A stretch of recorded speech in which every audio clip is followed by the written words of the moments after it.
Então, gente, olha só, eu organizei a minha fala de forma que o que já foi muito visto aqui, né, nos primeiros momentos, a gente vai relembrar aqui, a etiologia, né, do TEA, o que pode acontecer com as redes neurais, né, mas isso eu vou passar rapidinho, porque a jornada inteira privilegiou isso, né. E aí depois a gente vai entrar realmente na área da família, né, nessa necessidade do diálogo entre família e escola, né. Então, eu vou fazer a minha apresentação, depois eu vou fazer um convite à Veridiana, que é diretora do CRAE em Betim, né, para nos dar uma palhinha aqui, né, Veridiana? Para falar um pouco da experiência dela com as famílias, né, que ela atende lá no CRAE, junto com os seus alunos, né, que estão no TEA. E depois a gente vai fazer uma rodada de perguntas, uma coisa mais dialógica, né, que, assim, gosto muito da conversa, sou mineirinha, né, gente? Então, a gente adora uma boa prosa. E aí a gente vai abrir no final para um momento mesmo, a gente trocar informação, trocar experiência e trocar algumas perguntas e respostas. Combinado, gente? Bom, então, a organização do evento, eles me solicitaram alguns slides, né, até para poder facilitar um pouco, organizar a minha fala. Então, eu vou dividir aqui com vocês agora a tela, e a partir de agora eu não vou conseguir ver vocês mais aqui pela tela, vou acompanhar vocês aqui pelo meu celular, tá? O chat está aqui. Bom, então vamos começar pelo título, né? Por que eu dei esse título para essa oficina? Uma história diferente, desenvolvendo ambientes dialógicos com famílias com filhos no transtorno do espectro autista. Bom, como terapeuta de família, eu acredito muito na intervenção dialógica e colaborativa, né, com as famílias que eu atendo. Na verdade, não é terapia de família, é terapia com a família.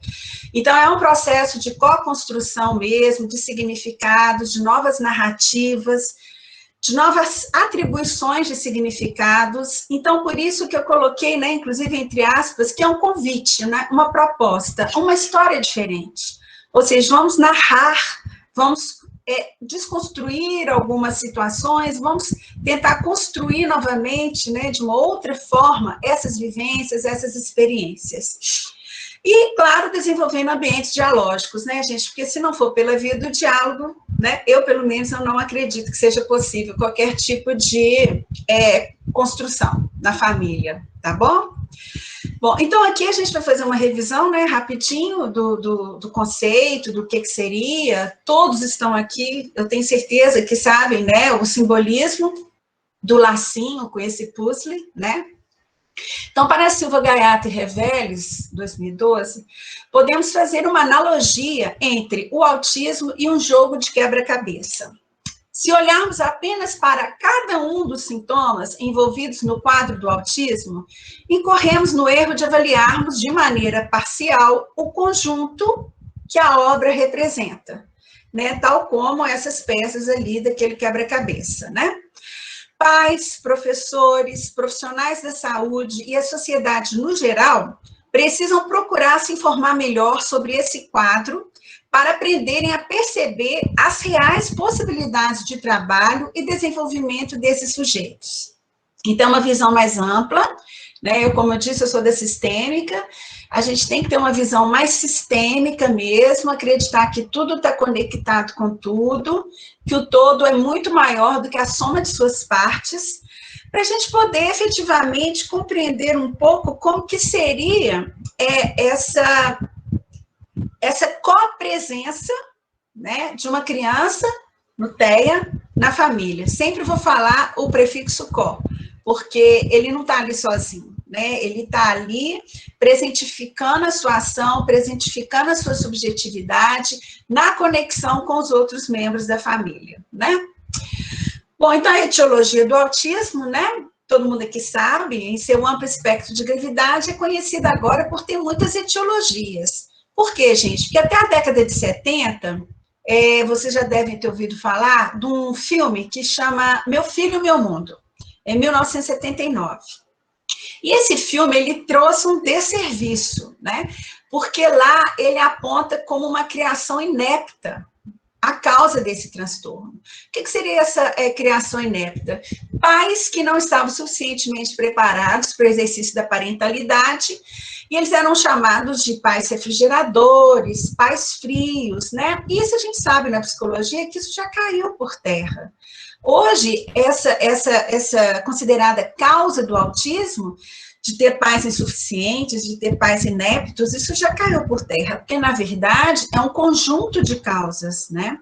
Então, foi estabelecido que o autismo é apenas um dos transtornos do desenvolvimento do cérebro, definidos multidimensionalmente, ou seja, não é uma dimensão só, e que afetam comportamentos humanos complexos.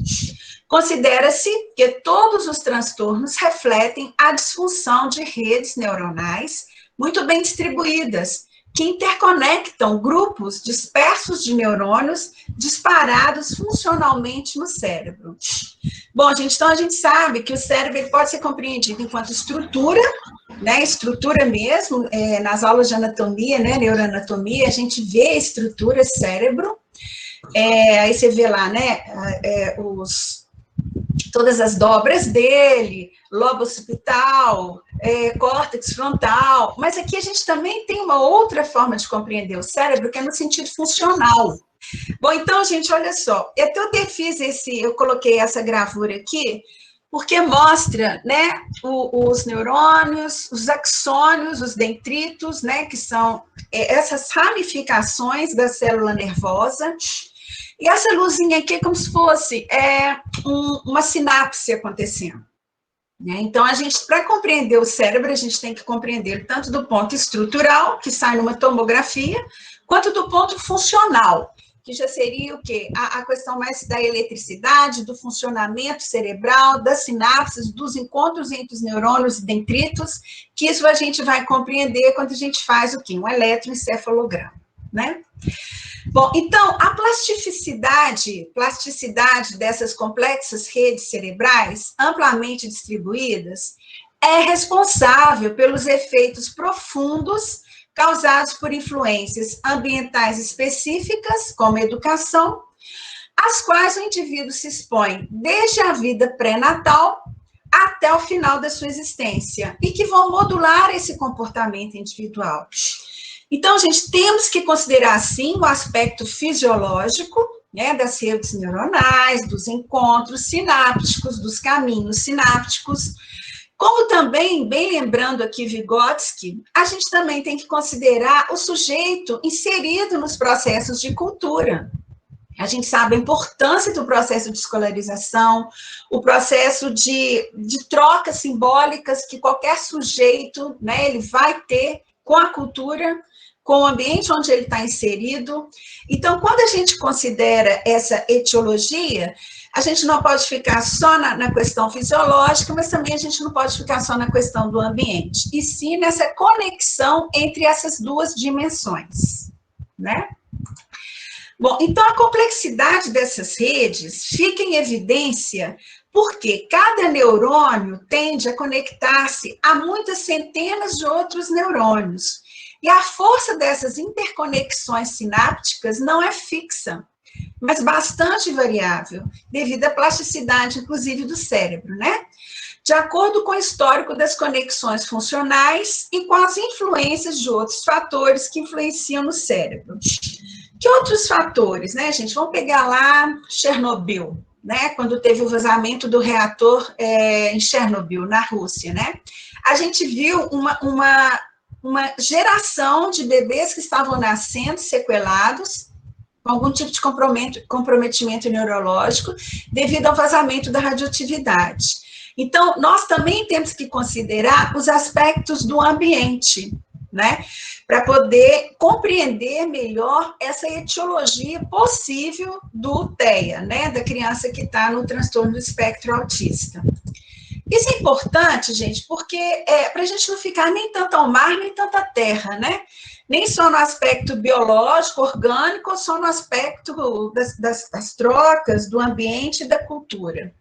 Mas uma coisa é certa, um dos fatores etiológicos do autismo é a predisposição genética. Vocês viram, né, já nas várias palestras que me antecederam aqui, na jornada vários colegas profissionais, né, dizendo sobre isso. Então, vários genes estão envolvidos e incluem tanto mutações genéticas quanto polimorfismos, os quais são, de novo, herdados, bem como fatores epigenéticos. O que seriam fatores epigenéticos? São esses processos temporais, espaciais, que regulam a expressão dos genes. São as interações entre os próprios genes, assim como a interação entre esses genes e o ambiente, né? O exemplo mesmo do vazamento da radioatividade, como que isso pode realmente comprometer essa cadeia de genes, né, numa pessoa, num sujeito exposto a esse vazamento de radioatividade. Bom, então, posto isso, brevemente, essa etiologia, né, aliás, não é uma, né, são várias causas, é multidimensional essa etiologia, a gente agora já vai partir para a tríade dos sintomas, né, também super bem conhecido, também todos que me antecederam falaram sobre isso, né, a gente considera uma tríade as principais disfunções, digamos assim, que caracterizam o quadro autístico. As disfunções sociais, as disfunções comportamentais e as disfunções da linguagem. Então, vamos continuar aqui. Cadê a lâmina? Ela está aí, a lâmina? Vocês estão dando para ver ela? Sim, Patrícia, está dando para ver. Patrícia, tem uma pessoa no chat que pediu para você repetir as disfunções. Tá, vou repetir. É a tríade, né, gente, dos sintomas, que é caracterizado pelas disfunções sociais, comportamentais e disfunções da linguagem. Isso também não é novidade, né, para a gente que estuda o autismo, a gente sabe dessas disfunções, e cada uma dessas três aqui, elas se subdividem em vários pontos, em vários itens, que a gente tem que ter muito rigor para poder realmente tabulando aquilo que se caracteriza como sintomatologia do autismo, porque senão fica muito complicado, né? 2 ou 4 sintominhas ali a gente já coloca como quadro autista e não é assim, tem que ter um rigor mesmo para a gente poder trabalhar com essas disfunções. Então, as disfunções sociais são caracterizadas pela dificuldade que a criança tem de estabelecer vínculo social, de tabular uma conversa, de se colocar no campo do outro, né? Lhe falta empatia, lhe falta manejo mesmo social nas relações sociais. Não é porque ela não quer, é porque realmente faz parte, é uma dificuldade mesmo que as crianças que têm autismo, elas lidam. Tem as disfunções comportamentais, né, que são as estereotipias, vocês sabem. A criança, quanto mais agitada, mais estereotipia ela vai fazendo, movimento de flapping, andar na ponta dos pés, uma certa impregnação de determinados gestos, né, ele repete aquele gesto sempre, e a disfunção da linguagem, né, principalmente a mudança pronominal. Ele tem dificuldade, inicialmente, né, de usar os pronomes de forma correta, porque, gente, linguagem é simbólico, né? E quando a gente considera a dificuldade da criança que tem autismo com o simbólico, fica mais claro a gente compreender as dificuldades que ela tem na linguagem, né? Porque para a gente se comunicar, a gente tem que se colocar no campo do outro. Porque a nossa comunicação ela não é só feita de palavras, ela é feita de gestos, ela tem uma linguagem corporal, ela é metafórica, tem a linguagem indireta, e todos nós aqui sabemos que a criança com autismo, jovem com autismo, adulto com autismo, eles têm dificuldade de compreender o que seria essa comunicação indireta. Eles estão muito no nível do concretão mesmo, né? Então, assim, quando você fala, né, um exemplo que é muito usado, que quando você fala para uma criança autista ou um adolescente que vai chover canivete, ele compreende literalmente que vai chover canivete, né? Então, ele tem essa dificuldade de trabalhar com a linguagem indireta, metáfora, analogia, né? Linguagem figurada. Então, tudo isso tem que ser trabalhado, sim, né, com essa criança que tem disfunção social, disfunção comportamental e disfunção da linguagem. Né? Então, vamos então entrar agora na vida familiar, né, que como terapeuta de família aqui, totalmente identificada, né? Bom, então vamos lá. Diante dessa tríade, né, gente, dos sintomas, os pais, né, como que eles ficam? Mais uma vez vou te interromper, é porque tá dando um barulho, parece que é o ventilador. Melhorou? Sim. Eu não sei aí onde vocês estão, mas aqui tá muito calor. Então, bom, vamos lá então. Os pais. Diante dessa tríade de sintomas apresentados, é mais que justo esperar pais que procuram ajuda profissional dominados pela angústia, cheios de expectativas, não é? Segundo a AMI 2001, os pais chegam duvidando do seu papel ao ponto de se sentirem prejudiciais, né? Isso é muito pesado. A angústia meio que paralisa eles, né? Eles se acham inadequados, eles não se acham preparados para tal tarefa, né? Para tal empreendimento. Já escutei um casal falando isso, né?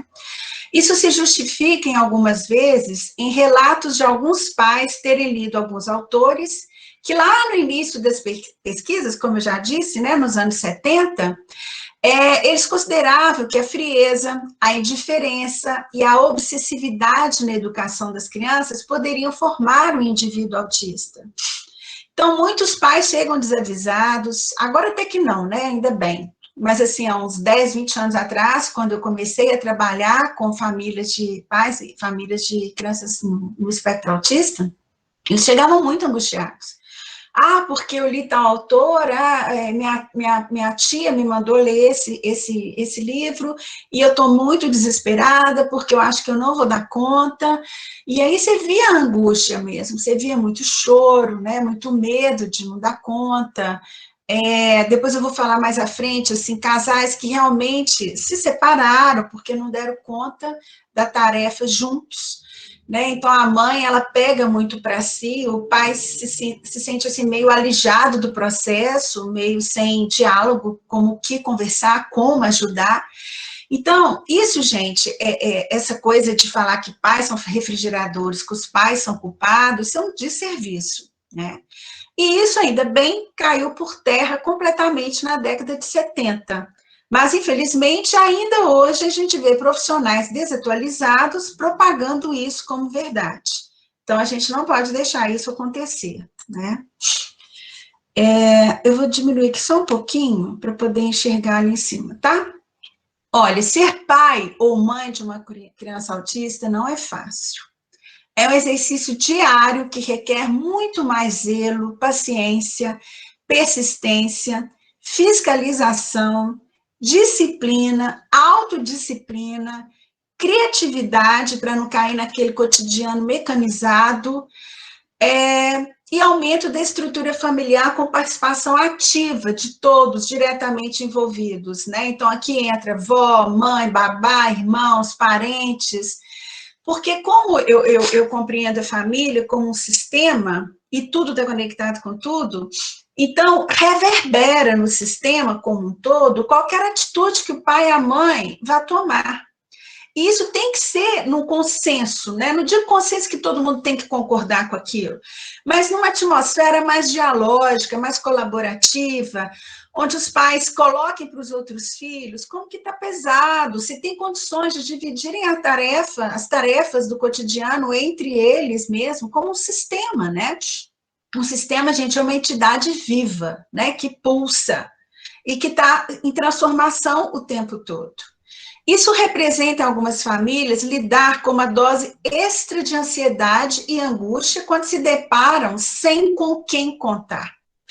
Então, eu já escutei muitos relatos, né, de mães que falam assim, quando o meu filho nasceu, Patrícia, as minhas amigas pararam de me chamar para, sair, elas ficam sem graça, elas não sabem se chamam, se não chamam, e cada vez mais a minha vida foi ficando cada vez mais isolada, a ponto de hoje ficar só eu, meu marido e meus filhos dentro de casa, né?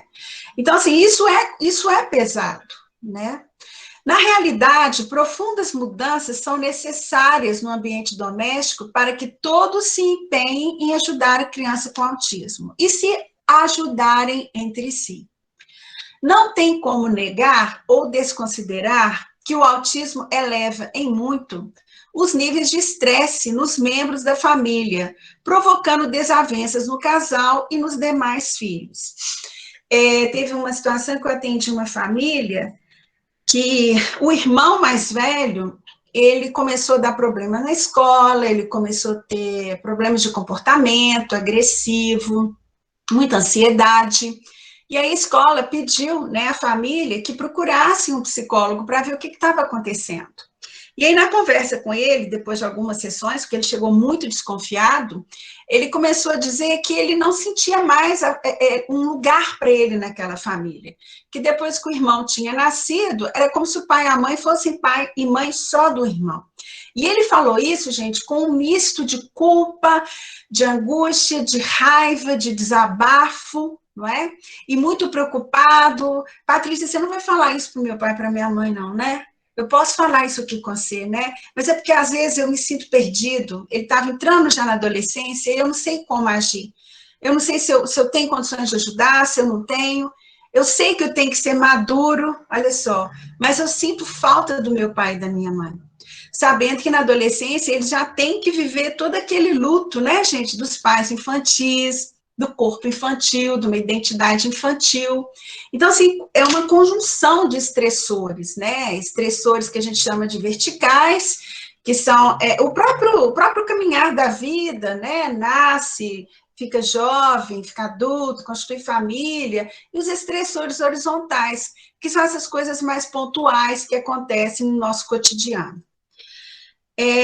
Não tem como negar ou desconsiderar que o autismo, já falei, eleva em muitos níveis de estresse, né? Então, a gente tem que tomar conta dessa família, né? A principal coisa, quando eu recebo uma família, não somente com crianças no TEA, né? Mas também deficiência intelectual, surdez, transtornos, né? De aprendizagem, amparar, acolher, porque eles estão vindo de uma história muito solitários. Patrícia. Você está sentindo isso até hoje? Estou sentindo. Sabe? E é impressionante, ao invés dessas pessoas me desanimarem, elas me fazem ter mais força ainda para lutar, não só pela minha filha, como por todas as pessoas que passam pela mesma situação. Porque eu, apesar de vivenciar tudo isso que você comentou e mais algumas outras coisas, eu ainda estou fazendo faculdade aos 40 anos de idade, resolvi voltar a estudar, estou fazendo faculdade de Direito. Parabéns, parabéns. Obrigada. Porque eu falei, é mais um incentivador para eu poder lutar pela minha filha e pelas outras pessoas. Isso, muito legal seu depoimento, Mara, agradeço pela sua colaboração. Obrigada a vocês aí. E aí, é isso mesmo, gente, é uma troca, a gente vai aqui firmando o diálogo, não é? E isso, gente, que Mara está levantando, né, e continuando até aqui com a minha apresentação, porque, olha só, quando esse filho nasce, ele traz com ele comportamentos inesperados, que não se encaixa em nenhuma revista voltada para os cuidados de recém-nascidos ou conselhos de pessoas mais velhas. Aquele bebê que rompe com tudo que é esperado em termos do que se esperar, claro, gente, pode criar confusão, desentendimento, angústias nos pais, né? Isso aí todo senso comum já falou, né? Menino não vem com manual de instrução, filhos nossos não vêm com manual de instrução. Mas a criança que não tem algum tipo de, não esteja, né, no transtorno do espectro autista, é mais fácil encontrar dicas, encontrar conselhos das avós, né, da sogra, das irmãs mais velhas. Agora, o silenciamento de quando nasce um bebê autista é uma coisa muito angustiante. Né? O que eu falo aqui é a experiência que eu ouço no consultório. Né? É como se a gente começasse, Patrícia, a ficar invisível a partir desse momento. É um silenciamento, tá? As pessoas falam até mais baixo quando vão nos visitar ou vai visitar o bebê, né? Então, essa linguagem corporal, a gente pega, a gente percebe, isso é muito sofrido. Bom, gente, podemos continuar? Vamos lá? Então, vamos. Veridiana, está tudo bem aí? Tudo ok. Tem uma pessoa que quer fazer pergunta, mas aí vamos deixar lá para o finalzinho. Tá bom, senão não dá tempo, né? Bom, então vamos. Aqui nós vamos entrar um pouquinho mais, gente, numa relação tão especial que é a mãe. A relação da criança com autismo e sua mãe, né? Porque na minha clínica eu observo que é uma relação muito fusionada, muito significativa, e que nós, como psicólogos, como terapeutas de família, a gente tem que realmente ter um cuidado maior, né? Assim, uma acolhida, uma escuta mais afetiva. Então, olha, muito já se escreveu sobre a relação da criança autista com a sua mãe. Certas correntes teóricas contribuíram fortemente em culpabilizá-la, que é um fato extremamente prejudicial, como eu já disse aqui. Isso é um desserviço, né? Sabemos que a relação mãe-filho é, ao mesmo tempo, afetiva e psicoeducativa também. Cabe à mãe ensinar, né? Aliás, aos pais. Mas a mãe se sente mais sobrecarregada, ela própria se coloca mais na linha de frente. E é por essa razão que ela nem sempre é simples. A mãe não nasce com um manual de instruções de como ser mãe, internalizado, ou então poderes mágicos, né, que a possibilitem ser mãe. A mãe aprende a ser mãe depois que se torna mãe. E vai depender totalmente do seu filho para esse aprendizado. Gente, no dia que nasce o filho, nasce a mãe. No dia que nasce o filho, nasce o pai. Né? Não existia um pai antes, não existia uma mãe antes ali, né? Então, é um trajeto acidentado aprender a ser mãe. É feito de tentativas, de erros, de experiência mútua que envolve a mãe e o filho. E para cada filho nascido, a gente que é mãe, a gente sabe, é um novo aprendizado, né? Aqui no interior de Minas, porque com a pandemia eu vim de Belo Horizonte, estou aqui no interior de Minas, eles falam, não é igual. Os dedos das mãos não são iguais. Como que vai ser uma relação mãe e filho idêntica com todos os filhos? A gente sabe que psicologicamente isso é impossível, né?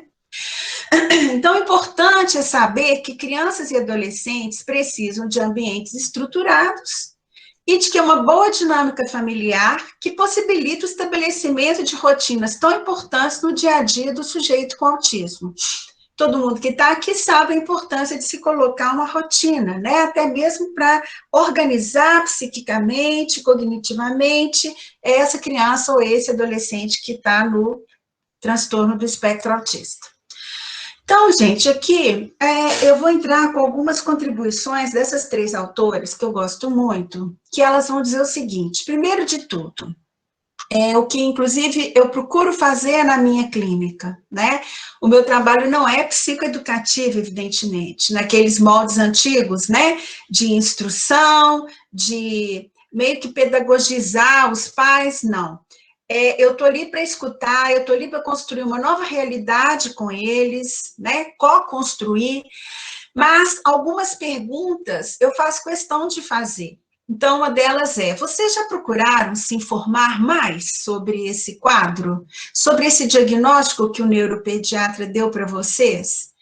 Me fala um pouco do que vocês já sabem sobre o autismo.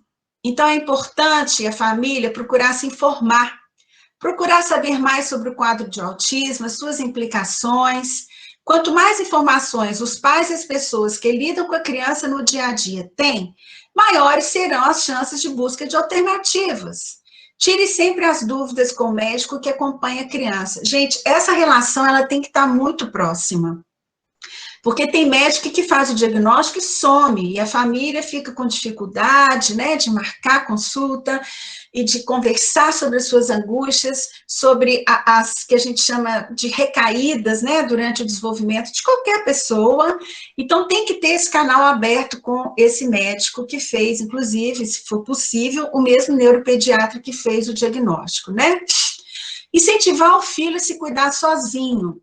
Aqui, o ensino e aprendizado das atividades básicas da vida diária, tais como se vestir, comer sozinho, tomar banho, se trocar, é de fundamental importância, porque nós temos que criar e educar filhos para a autonomia, na medida do possível, ainda assim, né, para a autonomia.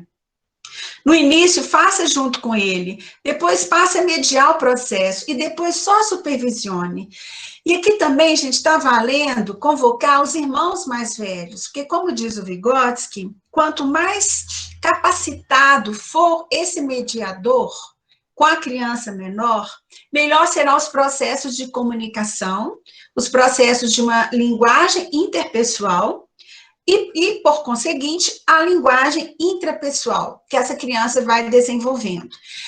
Não pode eximar a criança de contato social, porque é no contato social que a linguagem se desenvolve. E não necessariamente só com o pai e a mãe, mas com os jovens mais, né, suficientemente preparados, os irmãos mais velhos, os primos, ou seja, uma rede de conexões, né, para poder fazer essa criança se desenvolver.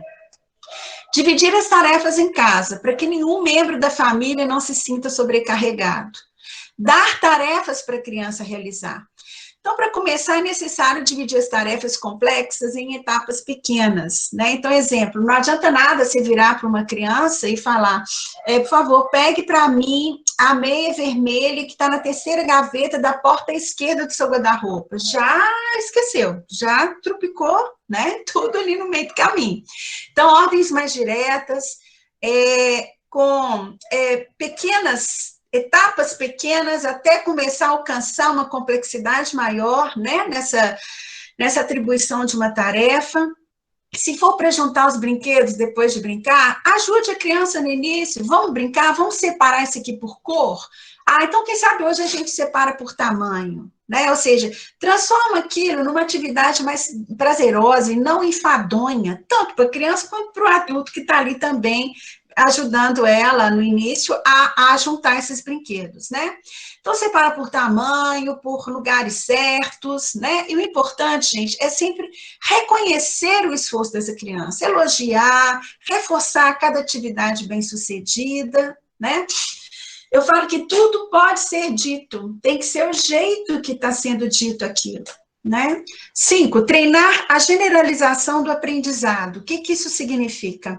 É importante participar das lições ou das atividades que a criança aprende nas terapias e nas escolas, ou seja, uma conexão muito estreita entre família e escola.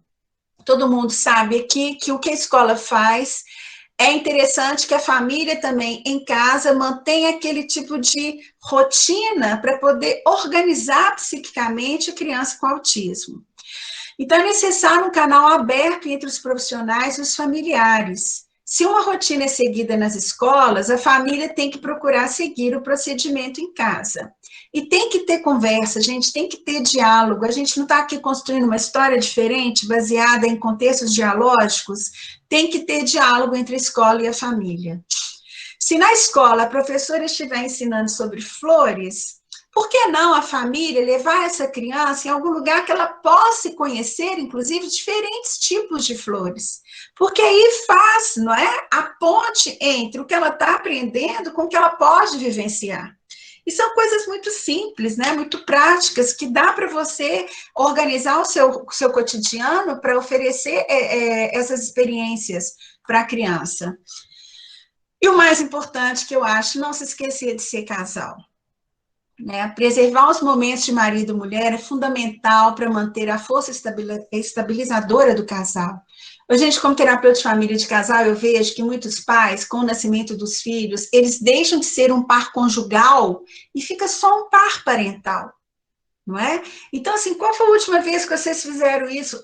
O quê? Como assim? Aí um olha para a cara do outro e fica, né, se perguntando, é como se não fosse mais possível ser um par conjugal e só um par parental. Isso sufoca, né, o relacionamento marido e mulher. Então, é importante estabelecer um momento de encontro, sim, com toda a família, diariamente, mas também um encontro entre marido e mulher, né? Então, olha, um almoço, um jantar, um programa visto juntos na TV, acaba que aproxima e reafirma os laços afetivos e sociais. Ainda mais agora, gente, nesse momento de pandemia, né, que está um momento muito sofrido, muito difícil para todos nós, nos vários sentidos, né, muitas mortes, muitas perdas. A gente vê famílias fazendo o esforço de se reorganizar no cotidiano, né? Uma vez que agora, sei lá, o pai tem home office, a mãe também está, e os filhos em ensino remoto, criança pequena, né? Eu estava conversando com o pai de uma criança autista um tempo atrás, numa live que me convidaram a fazer aí, e ele dizia o tanto que estava difícil manter o ensino remoto, a rotina, com o filho dele autista dentro de casa, né? Porque a criança sentiu muito a quebra da rotina. Então, teve que construir uma nova rotina, sem a escola agora, né? Ele não entendia, todo dia ele botava a roupa, ele já ia para a porta para ir para a escola. Então, tem que ser tudo muito, muito junto, né? Manter uma rede de convivência com pais de filhos com autismo, isso é de fundamental importância. Essa foto aqui, olha, é um piquenique, né, feito com as várias famílias de crianças com autismo, fortalece as trocas, o apoio entre as pessoas que vivem e passam por pessoas próximas e ligadas ao autismo. Quando eu trabalhei na PAI, alguns anos atrás, nós montamos uma terça que a gente chamava Clube dos Pais. Era super importante. Os pais veteranos recebiam os pais mais novos, e nós especialistas, a gente ficava mais só facilitando o processo. Quem tomava a frente mesmo era o pai veterano, era a mãe veterana, sabe, que dizia, que dava dicas, que confortava, que acolhia os pais mais novos, que chegavam angustiados. Então, a gente não pode perder de vista essas trocas entre famílias que estão passando pelo mesmo tipo de situação. Além de alargar, né, gente, esse campo social, das interações sociais.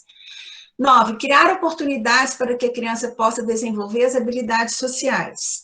Não é aprendendo a criança em casa, ao convívio único familiar, que ela vai desenvolver as habilidades sociais.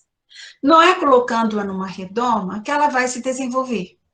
É necessário colocá-la em contato com outras pessoas, mesmo que seja difícil. Situações externas à família. Porque essa criança ela tem que também ver outras formas de funcionamento familiar, outras formas de cultura, outras formas de linguagem. Clubes, academias, aulas de musicalização, super importante. Momentos lúdicos são espaços importantes que vão ajudar a desenvolver essas habilidades sociais. Gente, é um dia de cada vez, né? O Milton Erickson, que é um terapeuta sistêmico muito bom, ele fala, se você quer dançar no espaço, é um passo a passo, né? É importante não deixá-la simplesmente nesses espaços, mas acompanhar essa criança mediando o processo. A figura de um adulto por perto, em que a criança confia, é de fundamental importância. Porque não é só julgar a criança no meio social, cultura diferente, né? A gente tem que estar lá para poder mediar o processo. Vygotsky, de novo, né, gente? Mediação semiótica, que é a ação de mediar significados, de estar junto, dialogando com essa criança, com o que ela está vendo, as dificuldades, observar se é quando ela entra em estereotipia, o que está ali que está ameaçando, algum barulho que está maior, ou então, pela disfunção sensorial, alguma coisa que para nós está passando batido, mas para ela não está. Ou seja, a gente tem que estar junto para localizar esses desconfortos, né? Bom, aqui, o 10 é criar estratégia, ser criativo. Se a criança não está conseguindo entender algo, o adulto deve mudar a forma de se comunicar. Obviamente tem que ser o adulto, gente. Nós é que temos que fazer esse movimento de mudar a forma de comunicação. Nós temos que fazer-nos entender, né? Discutir com os profissionais sobre outras novas metodologias, trocar ideia com o professor do seu filho, trocar ideia com a fonoaudióloga, com o TO, com o psicólogo, sabe, super importância. É de fundamental importância para a criação dessas novas estratégias de desenvolvimento e intervenção junto à criança com autismo. E a 11, não tem vergonha nenhuma, gente, em buscar ajuda especializada, não é? Tem que ter uma rede de apoio. As famílias que têm crianças no TEA, elas têm que criar essa rede de apoio, elas têm que ser partícipes de uma rede de apoio, né? Então, grupos de ajuda, terapia de pais, é um excelente caminho para dividir, compartilhar os problemas cotidianos na criação de uma criança com autismo. Como eu disse para vocês, esse clube de pais na PAI onde eu trabalhei, ele funcionava muito, muito bem. Porque o pai veterano que estava dando a sugestão para o pai novo, a mãe veterana, a mãe nova, quando ele estava dando a sugestão, olha que legal, ele próprio se escutava, ele próprio se ressignificava a sua experiência, né? Revisitava o passado, revisitava as estratégias que ele já utilizou. No momento em que ele passa isso para o outro, ele se escuta novamente, né? E ali dá uma ressignificação, inclusive, na própria vivência dele. Ter com quem conversar de forma esclarecida e acolhedora é um divisor de águas entre uma rotina mais agradável de uma rotina tomada pela angústia e solidão.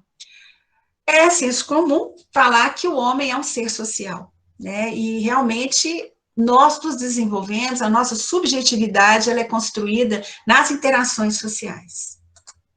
E aqui eu não podia deixar de falar um pouquinho, mas muito brevemente, né? Porque o foco é mais na família, mas eu quero fazer essa conexão que eu acho super importante entre a família e a escola.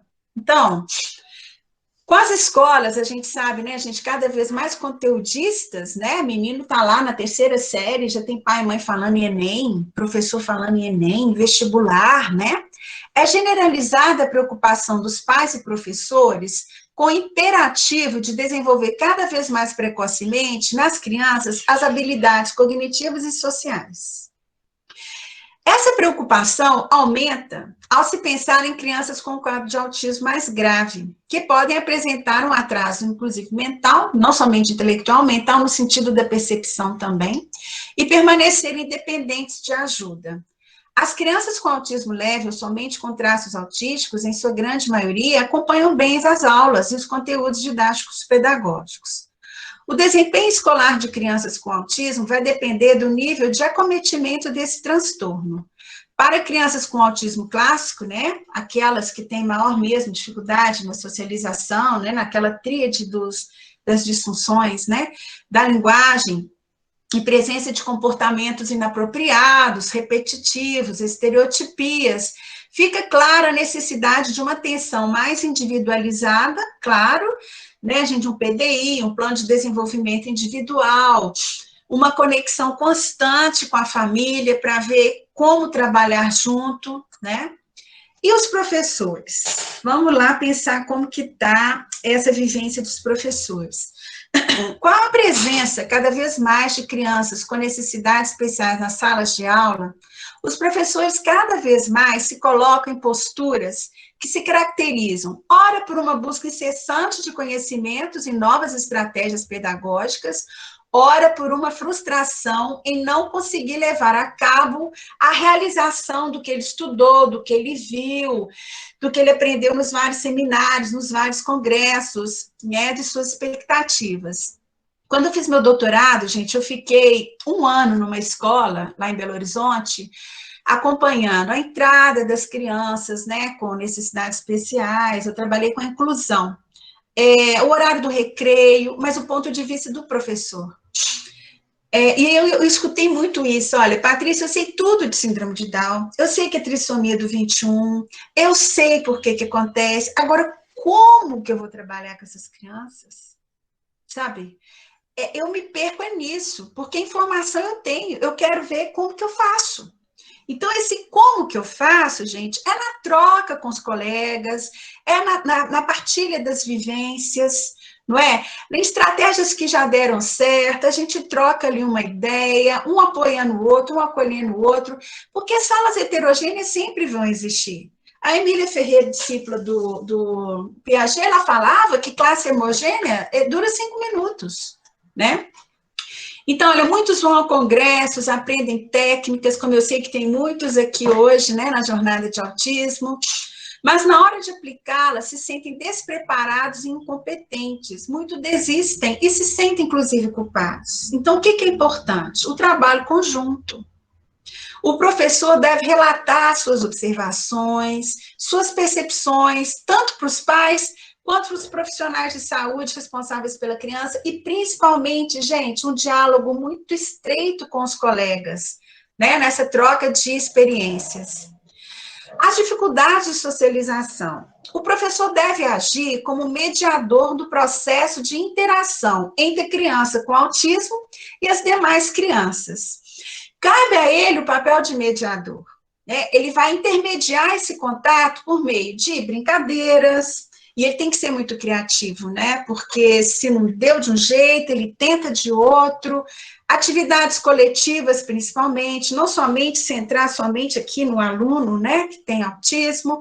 O professor vai conseguir trabalhar desse jeito a favor da inclusão. Inclusive, da sua própria inclusão no processo de inclusão. Porque o que eu escutei muito de professores é o seguinte: ótimo, Patrícia, a gente está aqui no projeto da escola inclusiva, mas e nós? Quando que nós, professores, seremos os incluídos? Percebe? Então, com o tempo e a confiança na figura do professor, a criança com autismo desenvolverá seus próprios instrumentos para manter as relações, se tornando mais hábil socialmente. Vygotsky, de novo, zona de desenvolvimento proximal, que é tudo aquilo que a criança sabe fazer e pode fazer com a ajuda do mediador, ao ponto de depois aquilo se transformar em quê? Em zona de desenvolvimento real, aquilo que a criança já sabe fazer sozinha. As dificuldades de concentração. O professor deverá se colocar à altura dos olhos da criança, tentar estabelecer um contato visual, mesmo que seja difícil com a criança com autismo, a gente sabe que ela tem dificuldade de manter o contato olho-olho, né? Como dizem as professoras com que eu trabalhei, parece que elas olham para a gente atravessando a gente, isso dá muita angústia, mas a gente não pode desistir, tem que, sabe, se posicionar, olhar aqui para a criança. A linguagem deverá ser clara, direta, objetiva, com vocabulário simplificado. Claro que você não vai ficar só naquele vocabulário simplificado para sempre, depois você vai adicionando mais uma palavra, mais uma palavra. Evitar explicações excessivamente teóricas, use materiais que sejam de interesse da criança, principalmente material visual, concreto, junto a experiências mesmo práticas, né, estimulantes, sensoriais, né, motoras. A gente sabe que as crianças com autismo, elas têm muito apelo com o visual, né, elas respondem muito ao visual. Então, trabalhar tem várias metodologias que a gente sabe, né? A gente tem o TIT, tem o ABA, né? A criança tem que sentir o material utilizado, usar das texturas, dos cheiros, das cores, e principalmente o que? Fazendo associação entre elas, que é o que a gente chama de integração neurosensorial, né? É importante dividir as tarefas em pequenos passos, mediando o processo. Com as dificuldades de linguagem, as dicas são essas. Olha, aconselha-se métodos simplificados. Tudo ensinado com base no treino das atividades básicas da vida diária, ou seja, a partir do que já é conhecimento prévio da criança, aquilo que já é zona de desenvolvimento real, que ela já sabe fazer sozinha, para avançar com uma boa mediação com aquilo que ela pode aprender. A comunicação também pode ser feita por meio de figuras. Ambos, professor e criança, podem trocar figuras para se comunicarem de forma mais efetiva, né? E para aquelas que têm boa comunicação, criar atividades em que ela possa cada vez mais se expressar em grupo e interagir. De novo, cabe à figura do mediador, o professor, fazer essa mediação entre as crianças. Porque ali, gente, ele é o adulto. Ele é o mediador mais capacitado, né? Isso não tira de cena a ação entre os pares, né, entre as crianças, ali os coleguinhas, mas ele está ele tá como o mediador central ali do processo, né? E quanto aos comportamentos, se caso apresentar movimentos repetitivos, estereotipados em sala de aula, imediatamente deve-se desviar seu foco para outras coisas e outras atividades. É uma foto que, tanto em casa quanto na escola, pode se montar num painel com uso de figuras e ilustrações com a rotina a ser seguida. Atividades que a criança realizará ao longo do dia, como comer, brincar, ir ao banheiro, tomar banho, dormir. Então, vocês estão vendo, olha, é um painel simples, que você coloca aqui a simbologia do que a criança vai fazer, e aí, na medida que ela for fazendo, ela vai colocando essa atividade aqui, ó, nessa caixinha aqui, tá? Para estruturar a rotina dessa criança, né? E a importância do trabalho conjunto entre família e escola. O tratamento do autismo é um tratamento a priori multidisciplinar, composto de psiquiatras, neuropediatras, psicólogos, fonoaudiólogos, terapeutas ocupacionais, ou seja, um mundo velho de gente, educadores, psicopedagogos e, se possível, interdisciplinar, em que trocas de informações são garantidas a todos que assistem a criança. O engajamento familiar é de extrema importância. Sem o empenho da família, não há tratamento que dê certo. Compromisso e comprometimento apontam o caminho certo. Aqui são as referências bibliográficas que eu usei. E aí, gente, eu vou conversar com o pessoal de como que eu faço para dividir meus slides com vocês, tá bom? Tá? Já que eles escapuliram assim no meio da apresentação, tá? Então, veja bem, como que eu faço? Eu acho que eu vou pedir para o pessoal do CIESP providenciar isso. Eu mando esses slides para eles e eles vão ver lá como que fazem para mandar isso para vocês. Tá bom, gente? Bom, então vamos ver aqui agora o chat, porque enquanto eu estava apresentando não deu para ler nada, né? Então, vamos lá. Patrícia, tem 4 perguntas no chat, né? Uma pessoa pede dicas eu vou ler todas, que aí eu acho que você consegue responder. Pede dicas de livros e artigos para ampliar os conhecimentos, para auxiliar na vida profissional. Uma outra pergunta, se a família tem 2 filhos, um é autista e outro não, como lidar com essa situação? Como dar atenção aos 2? Terceira pergunta, como lidar com um adolescente com autismo? A quarta pergunta, a abordagem de acolher um autista, como que seria a abordagem para acolher um autista para que ele tenha autonomia e confiança? Eu sintetizei, tá? São essas questões que apareceram no chat. Tá, gente, então agora eu vou me dar uma licença poética e acadêmica de convidar a querida Viridiana para falar um pouco da experiência dela no CRAEI, que eu acho que você também tem condições, você também não, você tem total, mais do que eu, condições de responder essas perguntas aí. Como que você acha, Viridiana? Vamos bater uma bola aqui entre eu e você. O que você acha? Como trabalhar com isso? Bom, deixa eu só contar um pouquinho, né? Quem é o CRAEI? O CRAEI, gente, ele é um Centro de Referência e Apoio à Educação Inclusiva. Nós estamos situados no município de Betim. Somos um setor da Secretaria de Educação. Nós prestamos o serviço do atendimento educacional especializado para as crianças matriculadas na rede municipal de ensino. Aqui, para que todo esse serviço seja desenvolvido, temos também a área clínica, temos a psicologia, que a Patrícia, a PUC de Betim, é uma parceira nossa, sempre com os estagiários de psicologia nos auxiliando, temos a fisioterapia, a fonoaudiologia e temos ecoterapia, fisioterapia também. E oficinas pedagógicas. Então, nesse processo todo, as famílias que têm filhos autistas, eles trazem para a gente a dificuldade no diagnóstico, né? Porque quem não tem condição de pagar, às vezes fica difícil de ter um diagnóstico, a dificuldade de aceitar. Quando a família tem alguma indicação, ela já começa a ficar receiosa e começa a desacreditar, não sabe o que fazer, né? Nesse momento de pandemia, as crianças estão ficando muito em casa, sem rotina. As famílias relatam da dificuldade de levá-los em qualquer espaço, porque eles não aceitam colocar máscara. Então, assim, tem muitas coisas nestes momentos que são desafios, né, para essas famílias. Quando você, Patrícia, coloca, né, dentro da casa, como que isso fica difícil, a relação entre marido e mulher, como que as mães esquecem delas, né? Esquecem delas. Tem que cuidar dessas crianças. Então,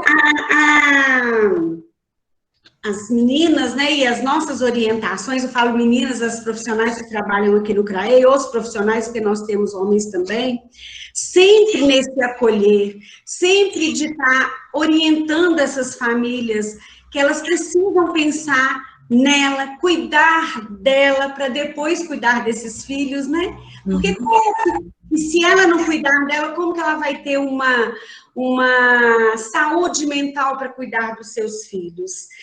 Né? Então, assim, a gente sempre busca estar nessas orientações, apoiar com os grupos de famílias que temos, para que essas crianças sejam, de fato, direcionadas, orientadas nas suas rotinas, né? Então, assim, eu estava conversando hoje mais cedo com a Clara, que é a vice-coordenadora aqui do CRAEI, que hoje nós, professores, estamos tendo oportunidades maravilhosas, né, nesse momento de pandemia, apesar de tantas perdas, de nos formar um evento como esse, né, tendo a oportunidade de ter vocês contribuindo conosco, a participação, eu vi aqui no chat, participação praticamente do Brasil inteiro, que troca maravilhosa, né?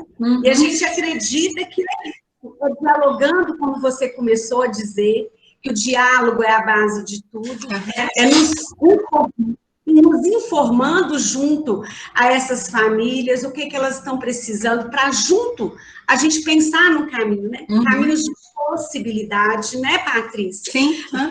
Dizer aqui no CRAE, mãe, não precisa contar o que ele não dá conta, vamos pensar no que ele dá conta, porque a partir daí a gente traça um caminho, né? Exatamente, É isso. Hoje a gente tem algumas perguntas aqui, né, quanto ao adolescente, como lidar com essa situação, quando se depara com o adolescente com TEA. Olha, nós sabemos que o adolescente, inclusive, o cinema explora muito isso, né? Meus alunos gostam muito e me falam muito daquela série Atypical. Vocês já assistiram, né?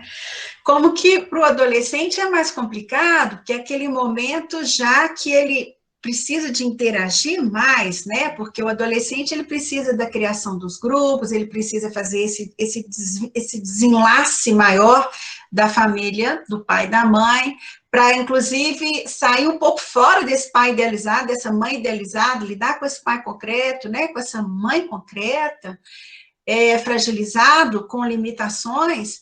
Então, gente, olha, de novo eu vou falar para vocês, não é senso comum, não é aquela palavra que serve para qualquer contexto, não é mais do mesmo, mas eu acredito muito a família como sistema, a família como espaço de exercício dialógico e colaborativo.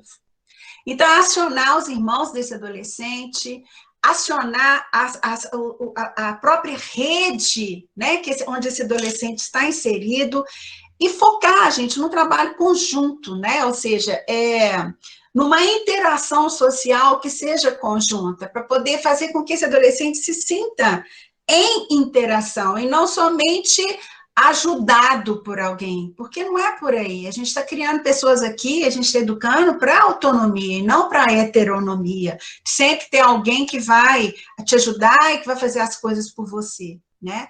Então, eu não vejo muita diferença, sabe, gente? Quem está me perguntando aqui da adolescência, entre o que eu estou tão insistentemente aqui falando, né, dessa necessidade de um ambiente mais colaborativo e dialógico, na infância e na adolescência, no adulto, no casal, na família, porque a gente sempre tem que começar a ver essa família como um sistema mesmo, um sistema que pulsa, né? E que tem essas paredes permeáveis, com as trocas que ele faz com a cultura e com as outras famílias, enfim, com uma rede. Essas escolas que tem, puxando a brasa aqui para minha sardinha, um psicólogo, né? Mas é um movimento, né, de fortalecimento, inclusive, da nossa categoria. Quem sabe um dia, né, Veridiana? Todos nós tenhamos. Verdade, é um sonho, né, que contribui muito.